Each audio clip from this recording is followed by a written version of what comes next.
Welcome everybody to our seminar on Ethiopia tonight in Europe and in the morning in the States.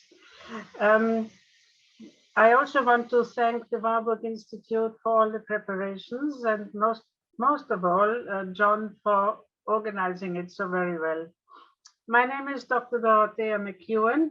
I was head of the Warburg Institute archive for many years and have also for many years pursued Ethiopian studies.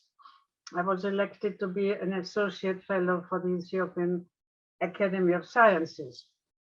The topic of Ethiopian art and architecture, how is this topic relevant to this institute, the Warburg Institute?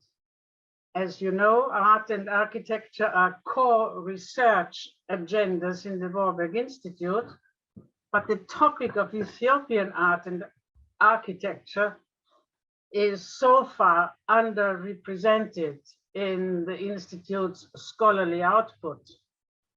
The time from the 16th to the 18th centuries is marked by the input of a number of intellectual and artistic traditions among the main religious groupings in the country, Jewish, Muslim, and Christian.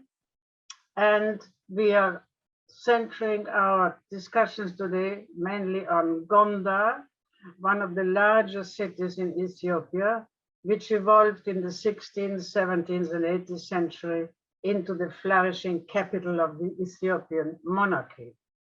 As such, it attracted foreigners, among them the newly established missionary order of the Jesuits.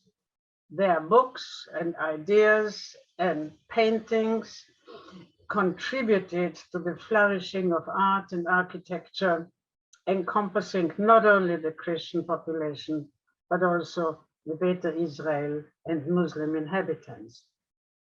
The focus on our time span introduces new research on the different religious groupings, as well as different cultural expressions, which forged the new style, the court of Gondaran style, particularly in painting. I have to say something about the political situation in Ethiopia. At present, it makes field trips nearly impossible, so that any report on most recent and ongoing research is highly appreciated by the academic community. This seminar introduces therefore 3 papers in abridged form, originally presented at the International Conference Ethiopian Art and Architecture Recent Studies, which was hosted by the Complutense University in Madrid last November. The conference proceedings will be published by Rassegna di Studi Etiopici, Naples, and Rome. Tonight, we will have 3 speakers. They will talk about 3 different religious groupings and share and summarize their research findings. First one is Jorge de Torres of the Institute of Heritage Sciences, Spanish National Research Council. He will speak about the other horn, states, nomads, and Islam in the Western Horn of Africa during the medieval and modern periods. Then Kribus will talk from the Ruhr University in Bochum, Germany, the Betä Israel, Ethiopian Jewish prayer houses as an expression of Israelite identity.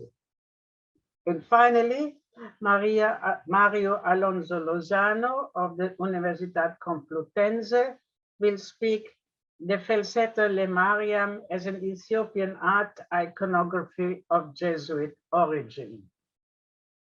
Their presentation will give all of us a taste of present research on new archaeological digs of Muslim-built environment in the Western Horn of Africa, the Ethiopian Jewish prayer houses and their developments, and art historical interpretations of the image of the Assumption of Mary, which was imported from Europe, of Jesuit origin, and became a hallmark of Ethiopian Orthodox painting.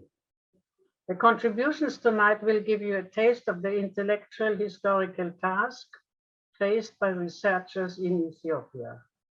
Bodies, places, objects inform the discussion of art and architecture, a veritable pilgrimage of the mind, ideas and sources in the truly Warburgian sense.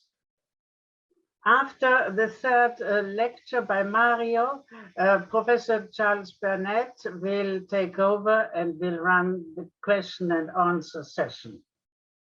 I now open the floor to Jorge, Jorge, unmute yourself, please, and take it from there. Thank you. Can anybody hear me? It's okay? Yes. Perfect. So I will share my presentation and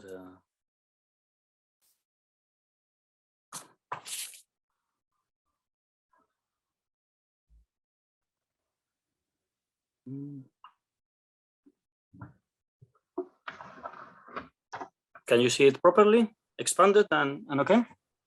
Yes. Perfect. So, well, thank you very much, Dorothea, and good evening to everybody. It's evening for the Spaniards. It's early yet. That is attending to this seminar. I used to work a lot in the library of the Warburg Institute when I was working in London several years ago. So I have a very nice memories of the site, and it's a pleasure to participate in a seminar there, and even if it's an online mode. So and to present my work on the medieval Muslim territories of the Horn of Africa. Although they are less known than those of the Ethiopian highlands, Muslim societies and polities played an important role in the history of the Horn of Africa during the medieval and early modern periods. Today, what I'm going to do is to focus on one of the most evident and important expressions of these Muslim communities, which is the medieval mosques and the differences and similarities, and what we can learn from these buildings for the history of the Horn of Africa. So when we approach the this should work. Okay, so when we approach the history of the medieval Horn of Africa, or the Muslim medieval Horn of Africa, we usually face two challenges. The first one is that the historical narratives that have been built around this period are built on a confrontation narrative, and a story that tells a permanent state of war between the Christians and Muslims. This history of wars, conquests, and battles sometimes obscures and simplifies the complexity of the relationships between these two different communities, and between them and the many other different groups and agencies that acted in the region. The second problem that we face from the Muslim point of view is that there has been a preeminence of narratives from the Christian or highlands perspectives, and which consider the Muslim sultanates as aggressors, and again simplifying a bit the history of the historical dynamics of the medieval Horn of Africa. So these two challenges are actually the result of two radically opposed research trajectories. And while the interest on the Kingdom of Abyssinia and started very early, and the impressive archaeological remains of Gondar or Lalibela have deserved a widespread attention, the archaeological study of the Muslim sultanates didn't start until very recently and has faced some important challenges. The most important is perhaps is that the Muslim kingdoms, the medieval Muslim kingdoms of Ethiopia and the Horn of Africa, they are divided now in the territory occupied by several different countries. So research is more complicated, and the capacity that we have to coordinate and to understand the whole previous medieval territories is very difficult. As a result, our understanding of the Muslim states and territories has still I would say important gaps. Fortunately, these gaps are starting to be corrected. And in the last two decades, several ambitious projects have been launched on Ethiopia and Somaliland, which are starting to improve our knowledge of the Muslim medieval territories in the Horn of Africa from different perspectives. Most of them are focused in the religious materiality of these communities. In the case of the project that I direct, my interest is focused on the role of states, of the role of the medieval Muslim states in the Horn of Africa and the roots for their authority and power. My project, I'm not going to talk a lot about this, don't worry, it's a multidisciplinary project that combines archaeology with and the analysis of written text, laboratory analysis, and ethnographic approaches to develop 5 research threads that they consider important to understand the role of medieval states. And well, if you want to know a bit more, then you have a website down to the right. There is a lot of information there about the project and about the medieval region. Of course, a study of the history and materiality of the Muslim territories in the Horn of Africa has to address Islam. And the question to some extent is what is Islam? Islam is a religion, but it's much more than a religion. It can be a set of beliefs and practices which are religious, but also social or cultural. It's also the material expressions of these beliefs and practices. On one hand, it provides a shared mindset and materiality and an identity, shared identity, but at the same time, it has many different variations of both in the approach to beliefs and both in the material expression of them. Of course, it has social, cultural, and political implications, and it's surrounded by social, political, and cultural contexts and backgrounds. And it's also built on interactions with non-Muslims and also with pre-Islamic societies that were incorporated in these groups.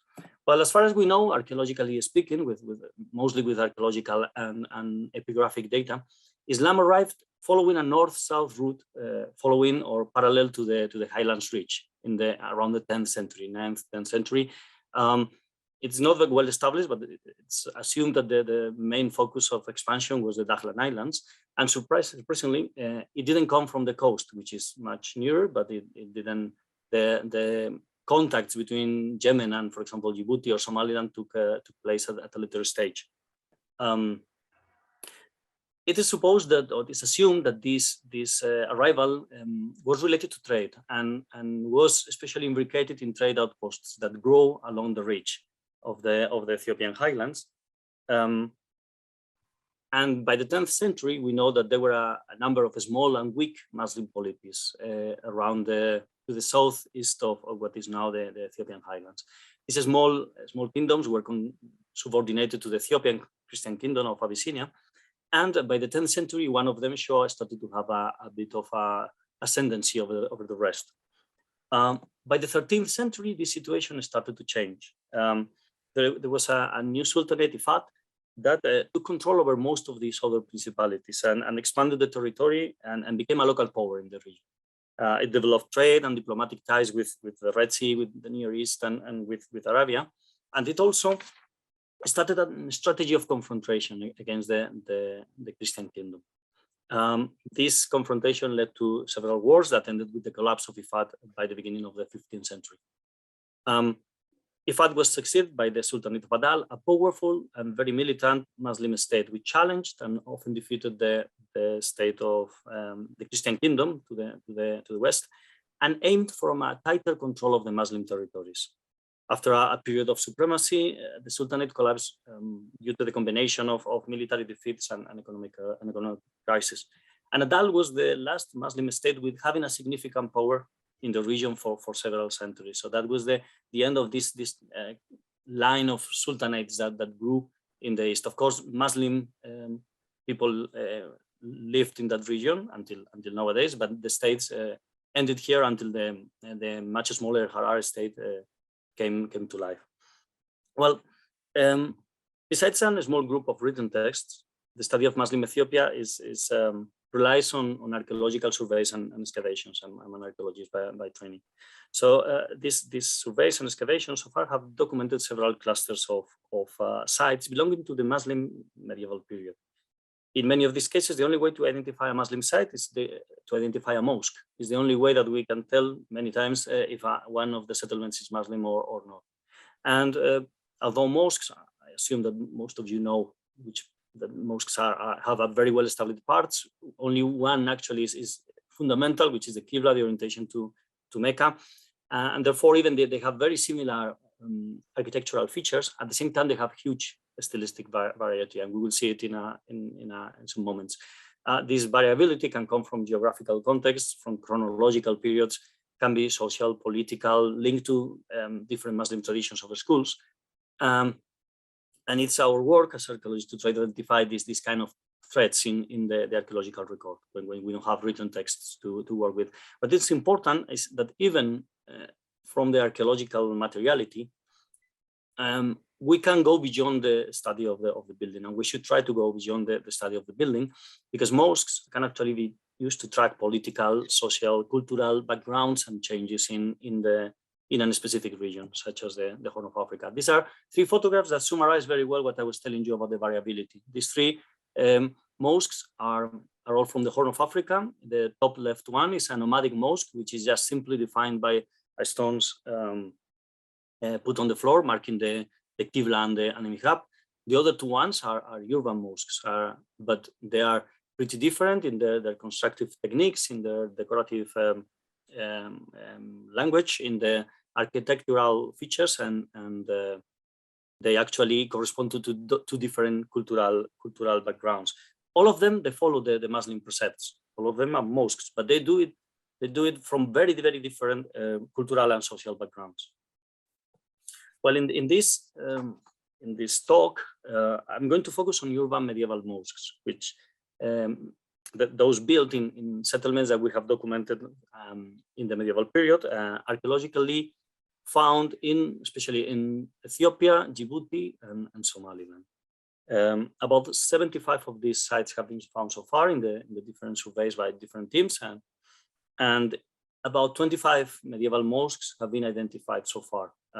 We have mentions to other mosques, but we don't have a lot of information about them, so they can be included in this study. As you can see, the archaeological sites in Ethiopia, they seem to be organized in 3 clusters. One of them really close to the ridge, the Highlands Ridge, and in the Shoa region. Another one in the Churchill Massif around Harar, and the third one in the border between Somaliland and Ethiopia. Well, actually, all of them are very similar in style, and we think that they correspond to the same period and the same cultural groups. Probably the gaps are just gaps in our knowledge, not gaps in the distribution of the settlement. So we have to work a little bit more in these empty spaces, because I'm sure we will find more sites and more mosques. Well, the most here you have this big cluster, which is with an empty space in what would be the Awash River, which is probably an empty space in our knowledge. What is important is these 3 clusters. All of them are identified what we know about the medieval Muslim sultanates. So the first cluster is it's also the best studied. This is a group of mosques discovered by the French and studied by the French in the 2000s, and that they have been identified or interpreted as the region where the former kingdom of Fad existed. They are very uniform. They consist in rectangular stone buildings built with flat stones and bound with earth, and in many cases with the stone columns, as the one that you can see there. And in the cases that they have been dated, they yielded a chronology of the 13th to the 15th century. That is the Sultanate of Afal. These mosques are very uniform, and they have some features that they are recurrent in them. One of them is the mihrab that you can see. It's inserted in the Qibla. It doesn't go beyond the Qibla wall. And the other one is the existence of minarets. They don't appear in all of them. They appear mostly in the main mosques of the different settlements, but they are present. And as we will see, they are not present in other parts of Ethiopia. So mihrabs are usually very well built. You can see here two nice examples. The top left one is made with ashlars, with a different type of ashlar. This is limestone, while the rest of the stones is volcanic, and with well-worked ashlars. The lower left one is a keystone that was carved in a specific triangular angled shape that only has been documented in this region and could actually correspond to a regional style or a local way of building the mihrab.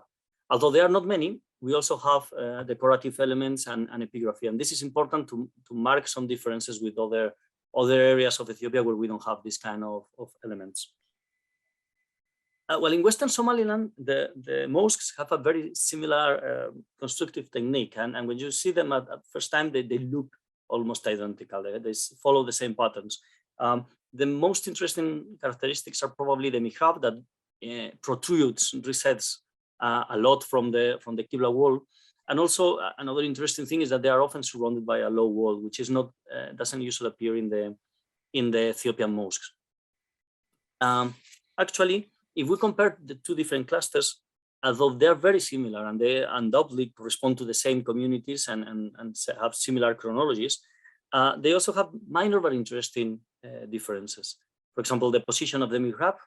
You can see here how the Somaliland one protrudes from the Qibla, the other one doesn't. And the existence of courtyards and the presence or not of a minaret. So we could be talking about local, very local differences within the Ethiopian groups. Well, these minor variations contrast sharply with the radical difference between the inland medieval mosques and those by the coast.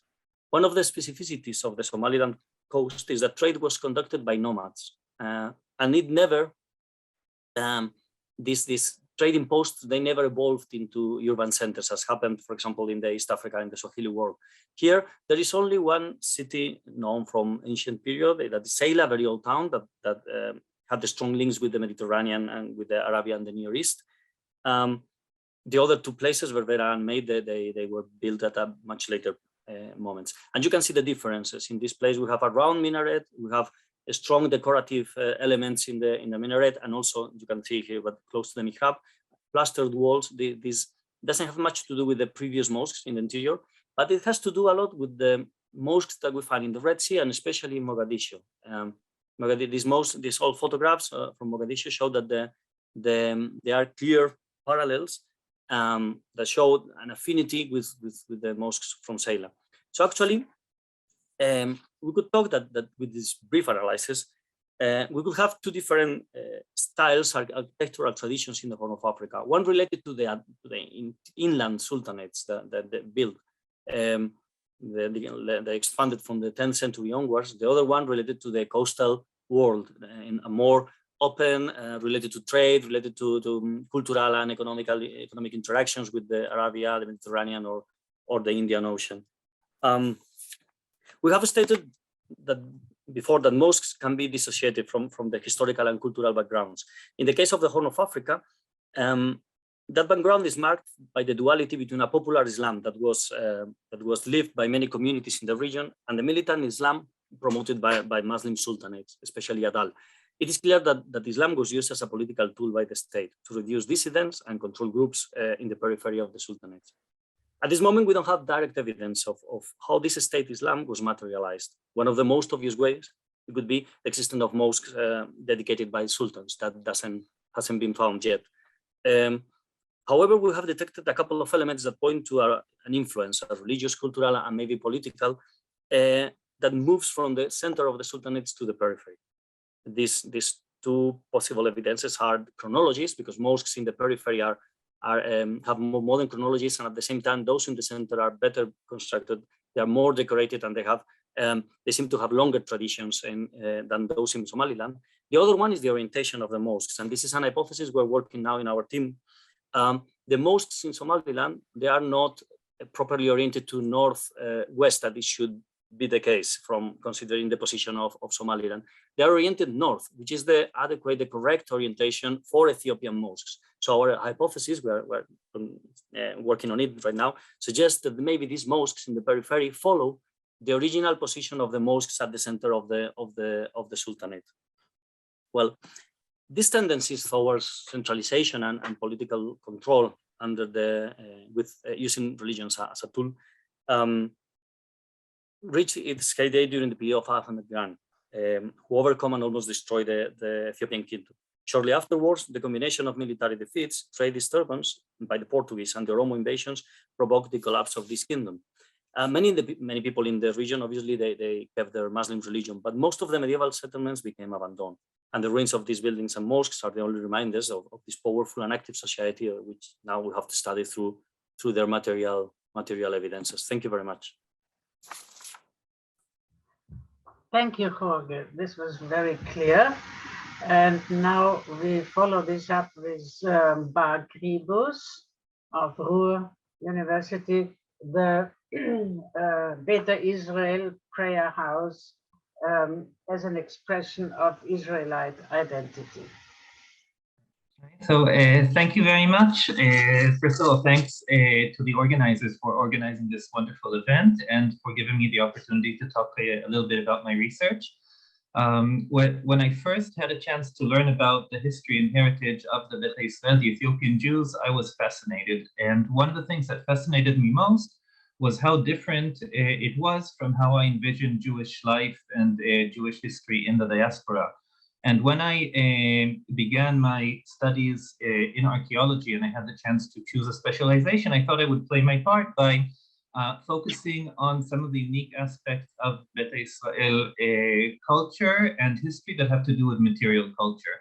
And today I want to share with you one of these aspects, Betä Israel prayer house architecture, and especially in the topic of how through this architecture and through related terminology, the Betä Israel express their identity. Now, since we'll be talking about identity discourse, I know that for many of you, I'll be stating the obvious now, but I assume that some people in the audience don't necessarily have a background in Ethiopian studies. So I thought I'd briefly go over a few key concepts in identity discourse in the Northern Ethiopian highlands. It's important to state that the Abrahamic religions in Ethiopia and the relations between them are unique in many ways and different from how these religions and the dynamics between them are imagined in other places in the world. And one aspect that has to do with Ethiopian Orthodox Christianity and more so with the Betä Israel has to do with Israelite identity. So according to Ethiopian Orthodox tradition, the monarchs who ruled over Christian Ethiopia were descendants of King Solomon and the Queen of Sheba. And not only them, other Ethiopian Christians, according to this tradition, are descendants of Israelites who accompanied the son of these two monarchs from Jerusalem to Ethiopia. According to a tradition shared by both Ethiopian Orthodox Christians and the Betä Israel, the dominant religion in Ethiopia prior to the Christianization was the biblical Israelite religion. And according to the Betä Israel version of this tradition, the break between the two communities began with the coming of Christianity. Those who maintained who stayed loyal to the faith of their ancestors departed from the kingdom of Aksum and are the ancestors of the Betä Israel, and those who converted to the new religion are the ancestors of the Amhara and the Tigrayan people. Now, I mentioned this not to discuss the historicity of these points, but rather to give you some insights onto identity discourse in Ethiopia. And this is important also because among Ethiopian Orthodox Christians, and I will argue more so among the Betä Israel, because of this Israelite identity, the Old Testament is maybe interpreted in a more literal way and more binding way than in other parts of the world. And you'll see what I mean as we continue.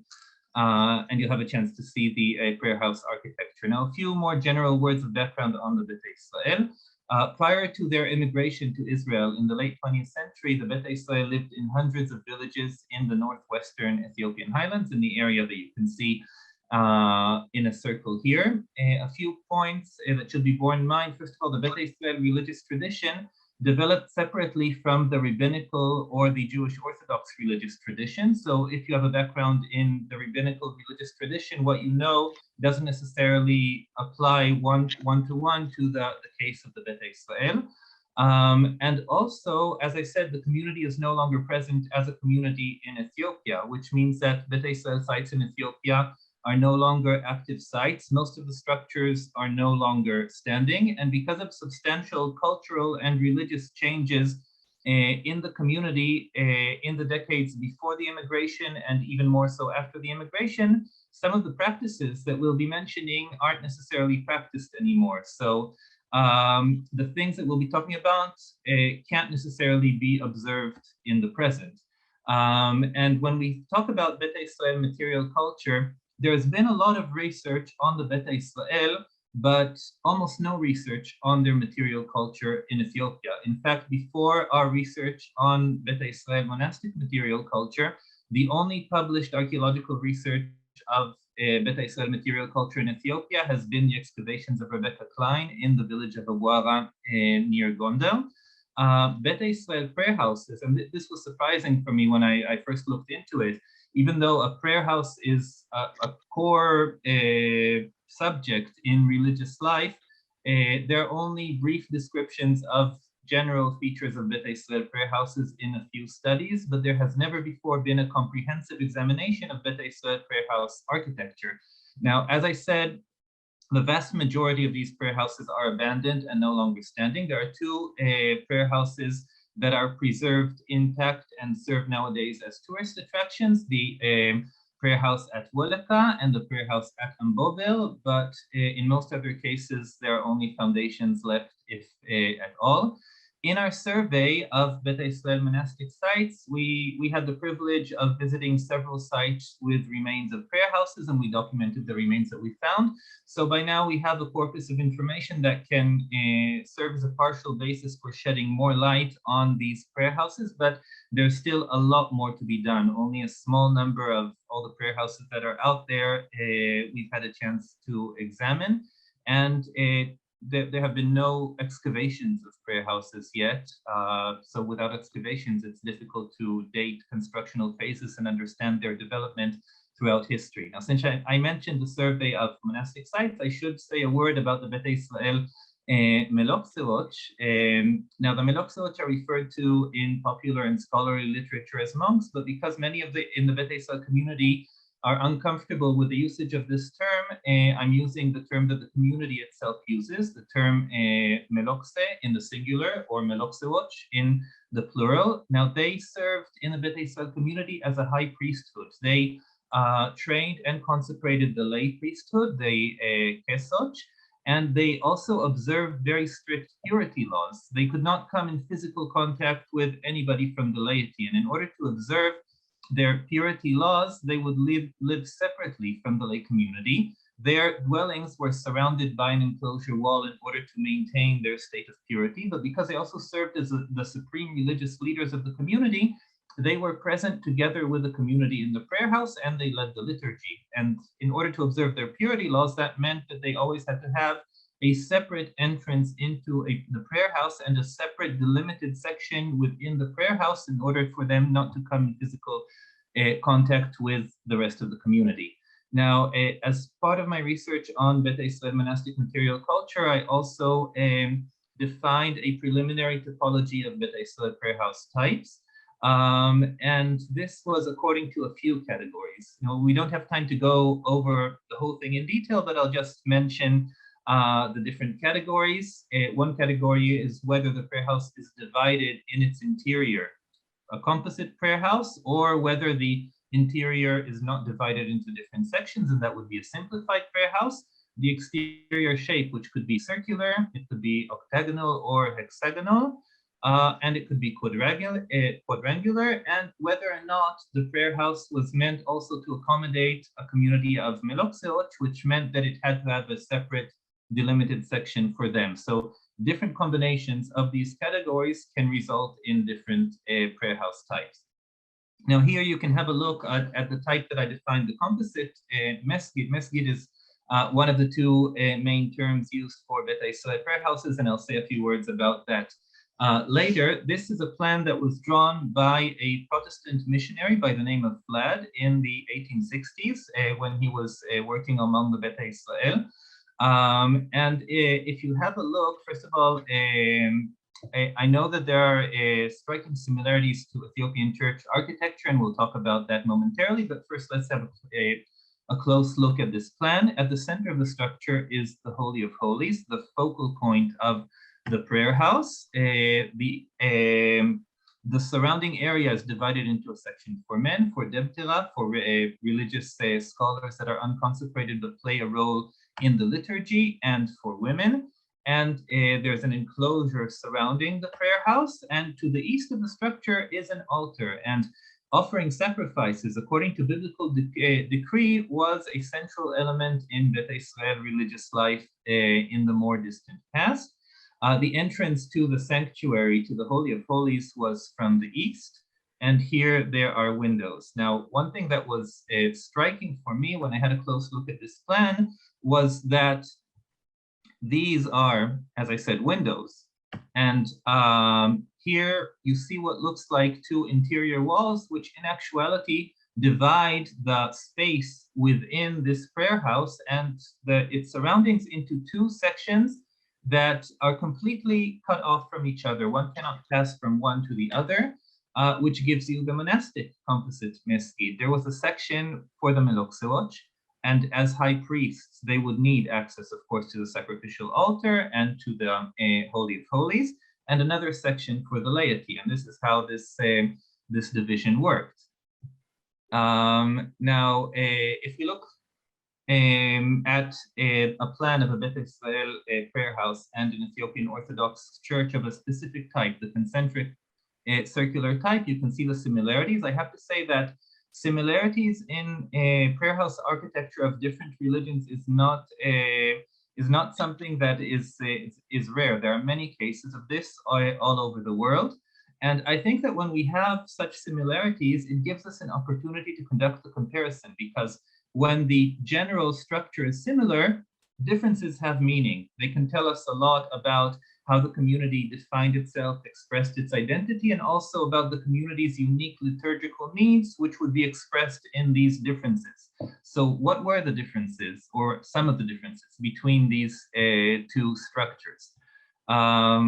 If we look at the concentric circular Ethiopian church, it's a centralized structure. The focal point, the holiest part, is in the middle, but maybe not quite in the middle. Here you see the Holy of Holies, section for men, for Debtera, for religious scholars unconsecrated, and for women.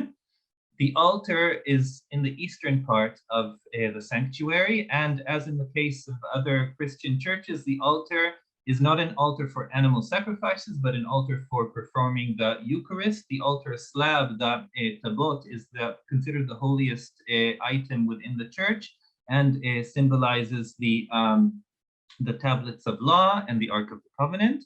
The entrances, there are three entrances in the west, north, and south, and you can see that they're more to the west of the sanctuary, and there's a window in the eastern part.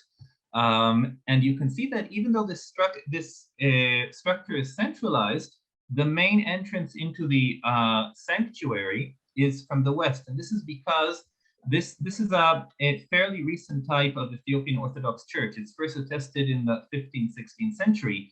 And earlier churches in Ethiopia were basilical and later inspired by the basilical type. And in basilical churches, the direction of the structure is from the west to the east in most cases, and the eastern side is the apex of the structure, the sanctuary. So here, the sanctuary is in the center, but this direction of moving from west to east is retained as inspired by basilical church architecture.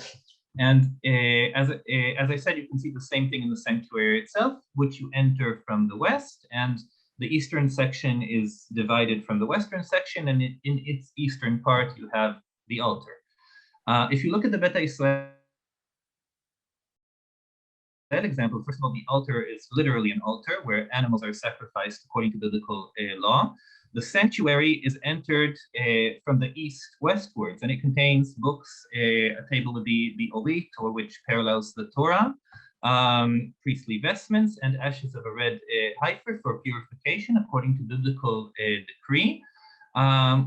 Why would this difference be there? Why would it be entered from the east? So one could argue that this is practical, because if it was in a monastic context, the Meloksewoch who have the eastern section would enter from the east. But another reason would be that maybe this is a closer emulation of the Jerusalem temple. So in both cases, we see a dialogue with the concept of the Jerusalem temple, and it's more pronounced maybe in the Christian case more than in Christian churches elsewhere, and in the Betä Israel case more than in Jewish synagogues elsewhere. But the Betä Israel took this one step further. The altar situated relative to the structure, and the entrance into the structure parallels the biblical description of the Jerusalem temple. And you see this not only in the architecture, but also in the terminology. Now, the different sections of the interior of an Ethiopian Orthodox church, the kene malet, and the kedest in the exterior, kedest comes from the word holy, and the interior is called mekdes, which literally means temple or sanctuary. So you can already hear an affinity to the concept of the Jerusalem temple, which had a holy and a Holy of Holies in the interior. But in the Betä Israel case, this is more literally pronounced. This is even more affiliated with the Jerusalem temple, because the entire interior of the structure is called mekdes or temple, and the sanctuary is called kedusa kedusan or kedesta kedusan, which literally means Holy of Holies. So it's an even closer demonstration of affinity with the Jerusalem temple. Another fascinating element that has to do with terminology has to do with the terms that the Betä Israel used and their neighbors used to refer to Betä Israel prayer houses. One term is mesgid, and the other term is mukrab or mekurab. Now, mesgid, in the past, it's been suggested that this may be derived from the Islamic masjid, but the term mesgid, derived from Aramaic, appears in an inscription referring to a synagogue in late antique South Arabia. And it's believed that this term was in use at the time, and it served both as an inspiration for the usage of mesgid by the Betä Israel and for the usage of masjid in the Islamic tradition. So it's the same source of influence originally in a Jewish context, which gave rise to both terms. The term mukrab or mekurab is also fascinating in this regard, because it is the term that was used in South Arabia to refer to synagogues. And it's known to have been used in South Arabia and later in Ethiopia in reference to a synagogue. So in Gez literature, when they refer to a synagogue, they use this term, mukrab or mekurab.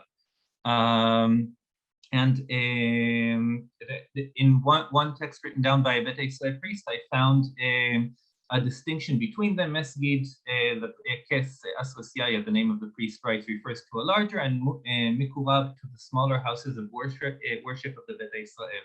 So what does this mean? How would the same terminology used in late antique South Arabia to refer to synagogues be used centuries later by the Betä Israel? One possibility is the direct influence. Another possibility is transfer through literary sources or through language. But one thing that I can say is that this has a significance in terms of the concept. So in choosing these terms to refer to Betä Israel prayer houses, this is a demonstration of the Betä Israel feeling of affinity in some way, or in general, the concept of affinity in Ethiopian society between the Betä Israel and perhaps the Jews in late antique Peniel. So I think, I don't know how much time I have, whether I have any more time. No. Do I? If not, I will stop here. Dorothea, how should I continue a little bit more? Should I stop? 2 minutes. 2 minutes. Okay. So as I said, but what I'm talking about today is the issue of concepts, and I think that if one takes a close look at the religious architecture of the Betä Israel and studies it in context of religious architecture in Ethiopia and also the concepts used, one can get more insight on how the different communities expressed their identity. And maybe another word about the term mesgid. It's a term that is attested in different sources. The earliest mention I could find is in the chronicle of the Ethiopian monarch Susenyos in the 17th century. So we know that it dates back at least to this time. And if I have 1 minute more, I've been talking about these prayer houses. I thought I might show you some of them. This is from our archaeological survey. Semen Menata, the most important religious center of the Betä Israel in recent generations. It has 2 prayer houses and 2 holy sites adjacent to it. You can see the Tzavra Mesgid, the enclosure surrounding it, and the prayer house itself, and another enclosure where the priest who was charged with this prayer house lived. Here you can see the enclosure wall around the mesquite and the mesquite structure itself. There were Meloxewoch living in this village, and the interior of the mesquite was divided into a monastic and a non-monastic section. Here you can see the prayer house itself again.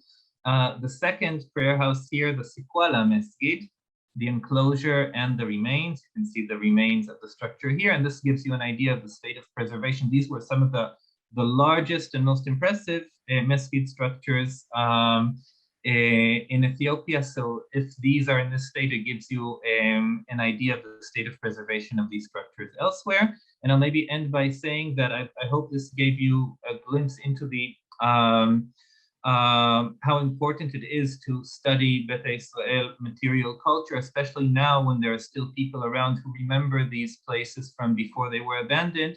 And I hope that future research will teach us a lot more about these topics. Thank you very much. Thank you, Bar. Most interesting and most lucid. That was really interesting. And now if we can go to Mario, please. Thank you, Dorothea. And first of all, I would like to thank the Warburg Institute for having invited me to this fantastic meeting. I'm going to share my screen now with the presentation. Okay, so here we go. I'm going to talk about a concept, Felsäta lämaryam, that it's a type of iconography that is present in a lot of churches in Ethiopia, but that have a European origin. First of all, I have to explain the concept behind Felsäta lämaryam. It is a term in Ge'ez that means assumption, and it refers from the theological point of view of the Orthodox Church in Ethiopia to the moment in which Virgin Mary ascends to heaven after the Dormition. And this is a type of iconography that is quite related to images of the Dormition. The Dormition are quite typical from the Eastern churches. And this iconography has different elements that allow us to differentiate from other Marian images, like for example the radiant halo that sometimes shows some stars, the Baroque torsion of the body, the Virgin Mary in a blue cloak upon the crescent moon, the hands that are displayed in a praying position, and the winged angels that are also flanking Virgin Mary. Well, this image is clearly taken from the European tradition, exactly from the Immaculate Conception Mariae, that it's a classical Catholic iconography. And this is not something new, as Schiller, Chojnacki, and some other art historians have proven before. But the question that I want to answer here in the research that will be published in the proceedings of our previous STAR conference are interesting two questions. The first, how this iconography reached Ethiopia, and why in the Catholic case we are talking about the Immaculate Conception of Mary. So this would mean that in the very same moment in which Virgin Mary was conceived, there was no sin, and in the Ethiopian Orthodox Church is not the Immaculate Conception but the Assumption. Something that I will answer at the end of this short presentation. Well, these are two good examples from different churches in Ethiopia. These two come from a church in the Lake Etana region, the Urakidane Mahret. The one on the left is the first that I presented before, and the second, as we can see here, shows even more Baroque elements, like this piece of cloak that is blowing, and the radiant halo is even more marked than in the previous example. The iconography of the Felsäta lämaryam has a clear terminus post quem in the 17th century. This is something that Michael Gerbers has already stated in this image from the church of Abraham Azbeja in the Amhara Kilil. So this matches with the possibility that these pieces of art were introduced in Ethiopia during the 17th century, more exactly at the beginning of the 17th century, when the Jesuits established the successful second mission, the one that led to the establishment of the Catholic Kingdom of Ethiopia between 1621 and 1632. Remember that during this time, Pedro Páez in 1621 got from the King Sucinius the conversion of the country to Catholicism after several attempts. The first was led by Andrés de Oviedo, the image on the left, that failed, but Pedro Páez was far more successful. And actually, when he died in 1622, and by the way, we are almost in the 400th anniversary of his death, he put the foundations of this Catholic conversion of the Kingdom of Ethiopia. I'm not going to enter in depth in this period of time because there are a lot of books about the topic. And why is this so important? Why is this linked to the Immaculate Conception images in Ethiopia? Because this kind of iconography is linked to the Iberian Peninsula, especially to the Castilian crown. The Immaculate Conception is not a dogma in the Catholic Church until the 19th century, but it was a veneration that was very popular in the Iberian Peninsula, and it became part of the exterior, the foreign politics of the Spanish monarchy, especially during the imperial expansion during the 16th and the 17th centuries. This is what we, what is called the Opinio Pia. It was a movement inside the Catholic Church that promoted the cult of the Immaculate Conception through the Christendom, especially through the Catholic Christendom. The Jesuits very soon also endorsed this Opinio Pia and included the veneration of the Immaculate Conception among their teachings.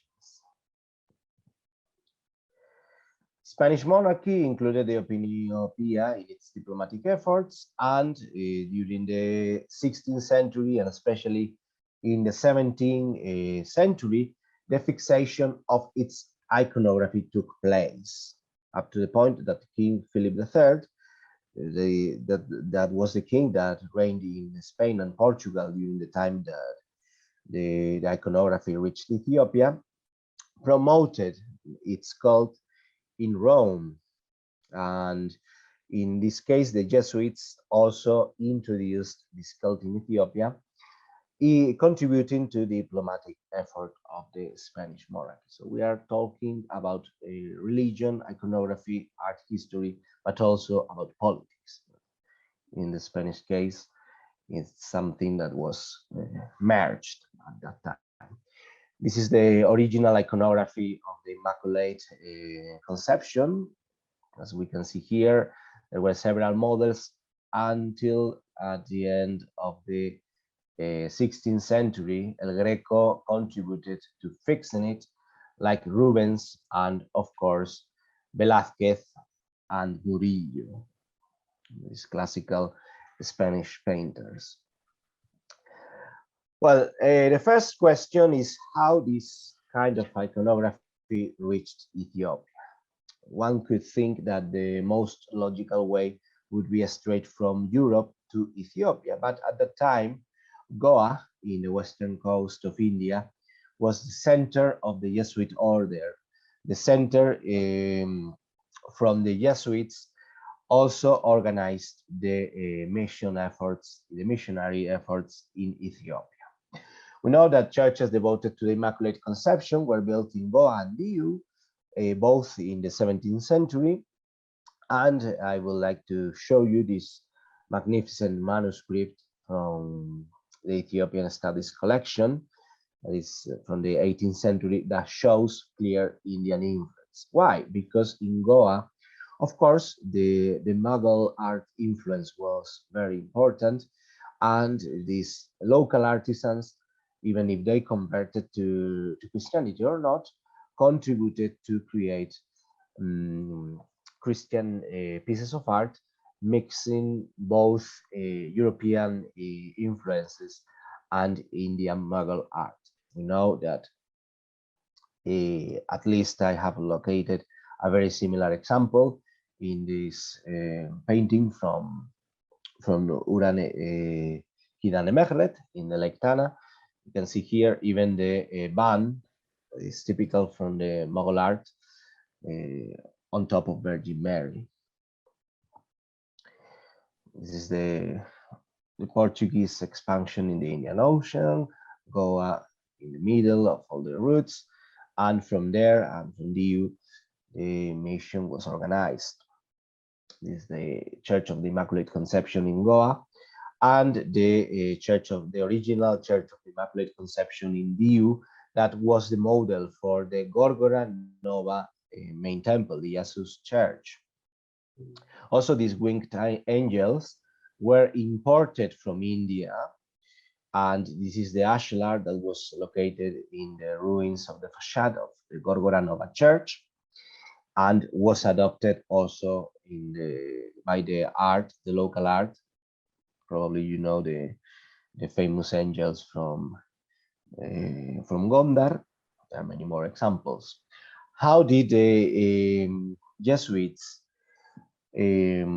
spread the use of these Immaculate Conception images in Ethiopia? Well, through imagery paintings that were displayed in the churches. In one letter that was dated in 1603, Pedro Paez asked to Goa for a painting of the Immaculate Conception. Also, engravings were distributed among the faithful and were easily copied in local ateliers. This is something that has been testified in the Jesuit texts, and possibly also through sculptures. We know that most of them were destroyed during the expulsion on purpose by the Jesuits, because they were feared that in 1634, the date in which they were expelled from the country, the Orthodox could destroy them, desecrating them. And also, this cult of the Immaculate Conception was spread through customs. They included the Immaculate Conception in greetings, praying the Rosary to honor this cult, and celebrating December the 8th. That is the holiday related to this devotion. I would like to point out that still today, that day is a national holiday in Spain. So this is why I would like to stress that this was a very important devotion also here in the Iberian Peninsula. So it's not strange that also it was exported to Ethiopia. I have also searched in the bibliography looking for debates with the local clergy, the Ethiopian Orthodox clergy, but nothing has been found. Well, why not? Because the Immaculate Conception is something that is considered redundant in the Ethiopian Orthodox Church. This is why they never accepted this idea, because they consider it redundant. Why? Because the idea of original sin is different in the Catholic and in the Orthodox point of view. In the Catholic way, the original sin is transmitted physically in the conception of each human being. So we are born polluted. But in the Eastern Orthodox churches, the original sin is not related to mortality. So this guilt is not transmitted like in the Catholic Church. According to them, there is no transmitted sin. So this idea simply can't exist in their theology. And in some cases, that's true. In the Ethiopian Orthodox text, Mary is considered free from committing any sin and sanctified from the moment in which she accepted the message of Archangel Gabriel. Well, as the Immaculate Conception does not exist as a dogma in the teachings of the local church, but we can demonstrate that this devotion, especially the imagery through images, was very popular, even probably through the local Orthodox people.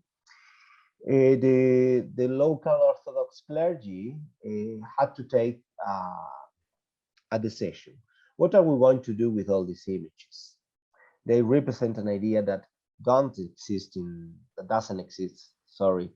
our church, but it's very popular among our people. So probably they decided to adapt it to a real, to a dogma that exists in the local Ethiopia church, and this dogma is the Assumption of Mary. Also exists in the Catholic Church, and the depiction, the iconography of both dogmas are very similar. And I imagine that at an extent after the expansion, the local clergy decided to adapt the Immaculate Conception to the Felsäta lämaryam, and up to the point that during the second and during the first Gondarin styles, we can find this type of iconography. And even in the 20th century, in the Intos Iyasus monastery, and in the 18th century in the Debre Berhan Selassie church, it's famous for its winged angels, in which we can find also, and this Virgin Mary, this Felsäta lämaryam, also influenced a bit by a type of iconography of Catholic imagery called amargura, the mother of sorrows in Spanish. It's something that I would like to also to explain a bit more in the proceedings. And well, also it's present in books, miniatures books, like for example, this is in Tigray. And thank you very much for your time. It's been an honor to me to presenting this evening to you.